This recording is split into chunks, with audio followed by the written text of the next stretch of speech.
moogtahay in wiilkan lagu magacaabo Ozita wuxuu u dhashay oo ka soo jeeda dalka Nigeria waana jilaa iyo mujaajiriste adduunka caan ka noqday sida saxda da'diisu waa 38 jir balse waxa ku dhacay xanuun kaas oo ka dhigay in uu muuqaal ekaado ilma yar moogtahay in kaneecadu aysan kaliya ku qaniinin oo ka tagin balse sidoo kale way kugu qaadidaa ka hor inta aanay ka duulin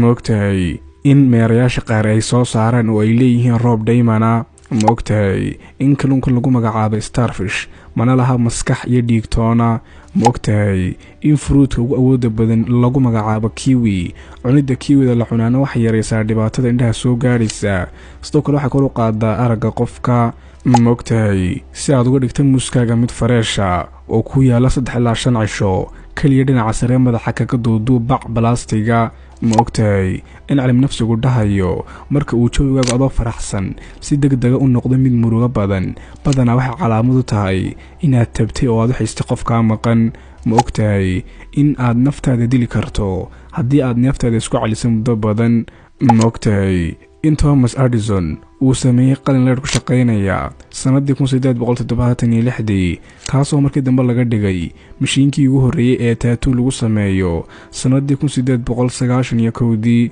moogtahay in wadanka Australia quraarada khamriga